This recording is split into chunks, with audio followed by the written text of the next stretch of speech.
আজকে রান্না করলাম রুই মাছ আলু টমেটো দিয়ে, আর ডাল রান্না করলাম।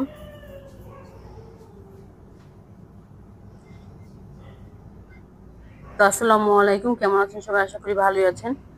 তো আজকে রান্না বান্না এগুলোই, রান্নার দিকে চলে যাই। সবকিছু রেডি করে নিয়েছি, সবকিছু রেডি করে নিয়ে রান্না করতে এসেছি। সবকিছু কাটাকাটি করে নিয়ে মাছে মশলা মাখিয়ে রেখেছি। তো এক চুলায় ডাল বসাই রেখেছি আর এক চুলায় মাছ ভাজার জন্য তেল গরম করলাম। তো মাছে আমি হলুদ, লবণ, মরিচের গুঁড়া দিয়ে আর একটু লেবু রস দিচ্ছি। তো মাছগুলো সব একসাথে দেবো আর মাছের মাথাটা পরে ভাজবো। যে লেবুর ছোলার টুকরাটা এখন এটার সাথে রাখছিলাম, ফালাইনি। তো ডাল বসিয়ে দিচ্ছি। ডাল তো আগেও আমি রান্না দেখেছি, ভিডিওতে, মাছটা দেখালাম না। তো মাছটা উল্টে পাল্টে ভালো করে কড়া করে ভেজে নিব।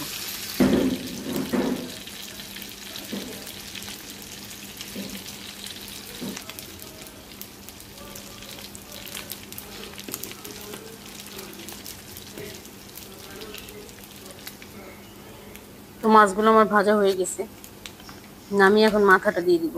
মাছের মাথাটা একটু বড় সাইজের মাছ, এটা তাই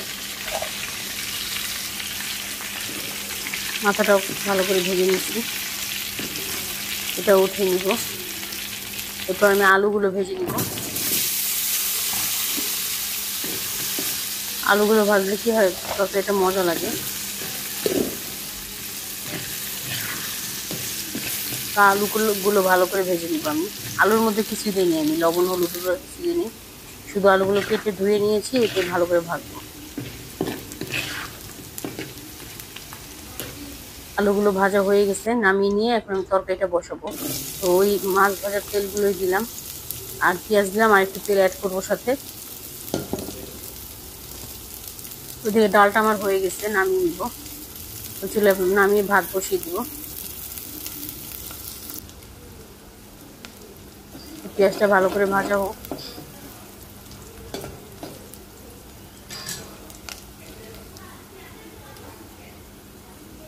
ভাজা হয়ে গেলে টমেটো দিয়ে দিব।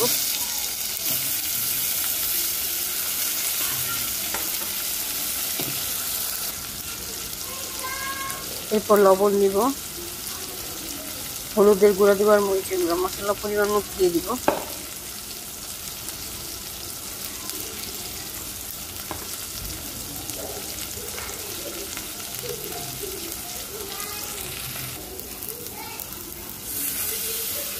একটু পানি দিব।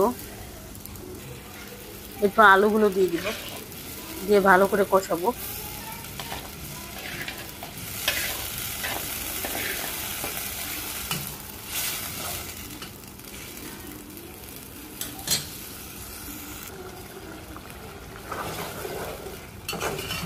বলক চলে আসছে, এটা ভালো করে কষাবো আমি। তেল ওঠা পর্যন্ত কষাতে থাকবো। এখন ঝোল দিয়ে দিব পরিমাণ মতো।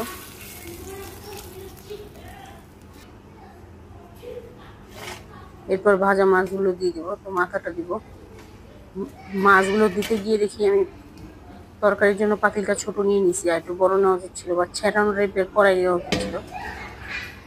তো যাই হোক, বসিয়ে ফেলেছি, আর কি করার। তো দিয়ে দিছি মাছগুলো। এখন কাঁচামরিচ দিব। তো বলক চলে আসছে।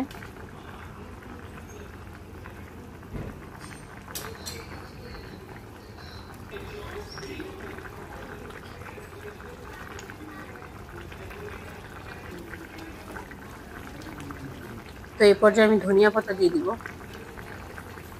তারপর তরকারিটা আরো মাখা মাখা করে নামিয়ে নিব।